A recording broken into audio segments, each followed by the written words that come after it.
This presentation is about minor parties in the political system for the United States. There's four minor party types in America: the ideological, the single issue, the economic protest, and the splinter. Now, all of these we have examples of in the United States. The ideological party isn't one necessarily focused on winning elections, but the ideological party has a core system of beliefs and ideas. So the Socialist Party in America, the Communist Party in America, because of our two-party system, they're probably not going to ever win elections. They might win some local elections here and there, but they're not going to win elections to get control to be able to implement their ideologies. And so we call them an ideological party. We also have several single issue parties in America. Some states or countries, nation states, have even more single issue parties than the United States does. For instance, Australia has a lot of single issue parties. The United States has some. Those are usually focused around issues like abortion, pro-life, legalizing cannabis, marijuana, at one time before prohibition, getting rid of alcohol, and then getting alcohol back. But anything that seems to have a single focus, and that's all they look at, that's a single issue party. A lot of times those single issues are adopted by the major political parties. The economic protest party, usually these parties develop during hard times. So the Populist Party would have been a rise, a derivative out of the economic protest party. Moving away from the gold standard or staying on the gold standard would have been economic protest parties. So things that deal with usually hard times, and when those hard times go away, that political party usually goes away as well. A splinter party is usually a party that splints. Like if you think like a piece of wood and it breaks off and splints away, that's what a splinter party does. It's from the Republican Party or it's from the Democrat Party, and there's a group that go, oh, we don't quite agree, and so the party breaks away. We have seen that with Teddy Roosevelt and the Bull Moose Party. That was a splinter party. Nader and the Green Party from the Democrats. Ross Perot and the Reform Party from the Republicans. Those would all be examples of splinter parties. Now, those minor parties do play an important role in our political system, and we have an assignment where we're going to be looking at some of these third parties. But the thing is, those minor parties do play a spoiler role, and they can pull votes away from major political party candidates. A lot of people believe George Bush, Papa George Bush, the reason he didn't win the election was because of Ross Perot. Both men were from Texas, Bush and Perot split was a splinter part of the Republican Party and took a lot of votes away from George Bush. And that meant Clinton won the election much easier. And so that was that spoiler role. A minor party can also be a critic. A lot of times they bring that issue into focus, and it draws attention to controversial issues that usually the major parties don't want to have to address, or they would like to ignore it, or they would like it for it to be gone. So that could be things like immigration issues or life, pro-choice, pro-abortion type issues. But it takes that real critical stand and it brings it into the public's eye. And so now Republican and Democrat candidates have to take a definitive stand, and there is no wishy-washy wondering where they stand on those kind of issues and the people that support those issues. Minor parties also are innovators, meaning they bring up important issues and propose innovative solutions to problems, bring it up to the public's eye, bring that critic part into it, and then people start to look at it and go, yeah, I think we should adopt this or we should do this. And then, of course, that third party ceases to exist because their innovative idea was picked up by one of the major parties, Democrats or Republicans. Now, when it comes to political party membership, there's a lot of different factors that can influence party affiliation. One of those is age. Usually the younger you are, the more liberal. The older you get, you become more conservative. Why is that? Probably because progressives are a little bit more idealistic And as life happens and people experience more life and have those experiences and wisdom to draw from, they become a little bit more understanding of human nature, which causes them to be more conservative and go with those traditional things that have worked. And so usually the younger you are, more liberal; as you age, more conservative. Family. Whatever your family is probably what you're going to be. So if your family is Democratic oriented, you're probably going to be Democratic Party oriented. Same thing with Republicans. So that warm up question we had earlier about what's your family, that's probably your beliefs as well. Religion. Religion plays an important part in political party affiliation as well. Conservatives a lot of time have that evangelical Christian base. Lately, Catholics have been coming out and saying, hey, if you are pro-choice, you can't be a Democrat. You shouldn't be.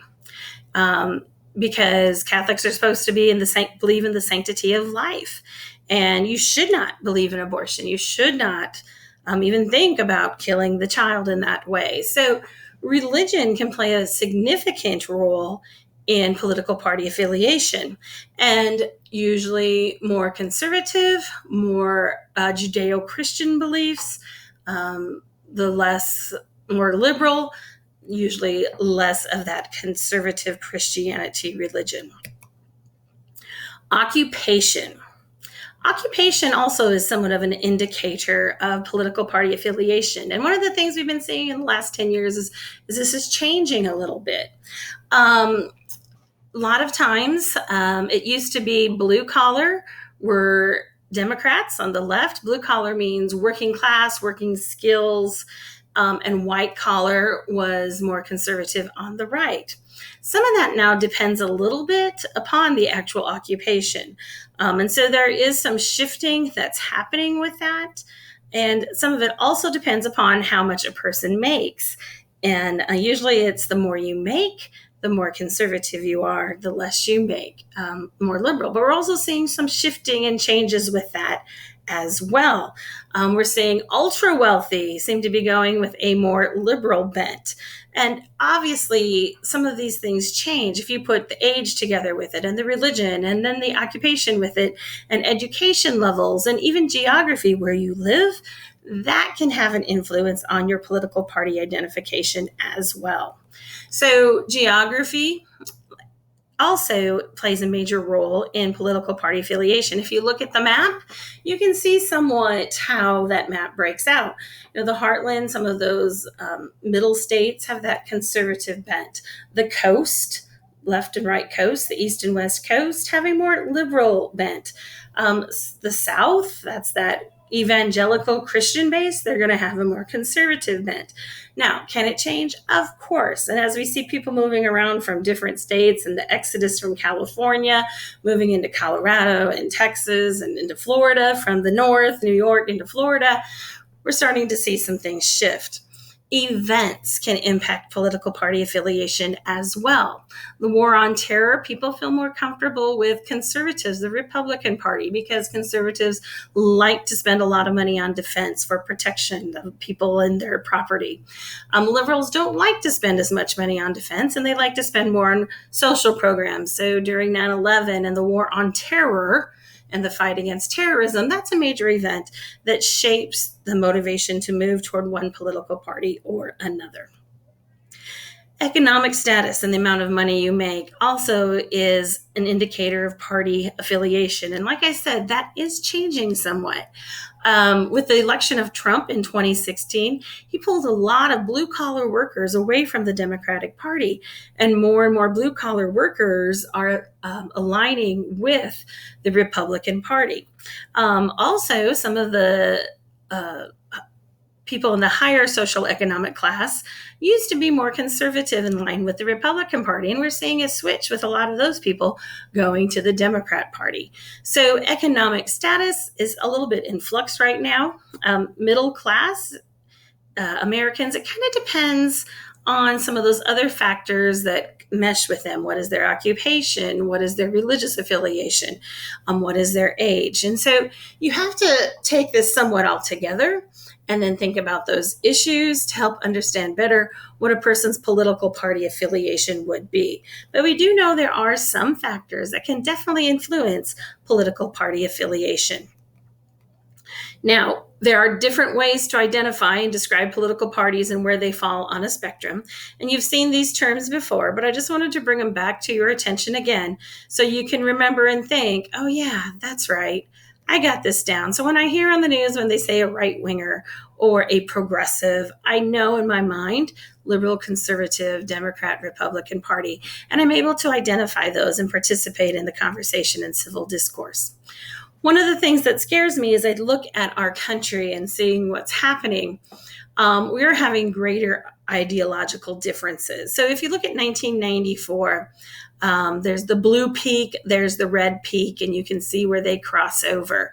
And you can see that those peaks are fairly close together, and the gap is fairly small on how far apart we are with our ideological differences. In 2004, you can see the peaks are fairly kind of close again, but you can see that there's not that much difference in the polarization between the left peak and the right peak, and the gap isn't that big. What I'm concerned about and what I think you need to be concerned about is look at the 2017 gap. You can see the liberal views versus the conservative views and where they peak out. But what is scary is look how far that divide is, and look how few people in the middle, in the dark purplish brown, that we have together in somewhat ideological agreement. So that is something that we really need to think about and be concerned about. Remember, one of the principles of democracy is the necessity for compromise. And if we don't do that with these kind of ideological polarization differences, our country is going to be in trouble. So you need to, as a citizen, think about, how do I compromise? How do I have conducive civil discourse to talk about the issues, to be able to come together to shrink that ideological difference? So as we think about that, I want you to think, what are some of the causes of this huge increase in political polarization or division in our country? And how can we have a calm civil discourse to deal with the differences between us and close that ideological division and make us closer and make us all Americans united?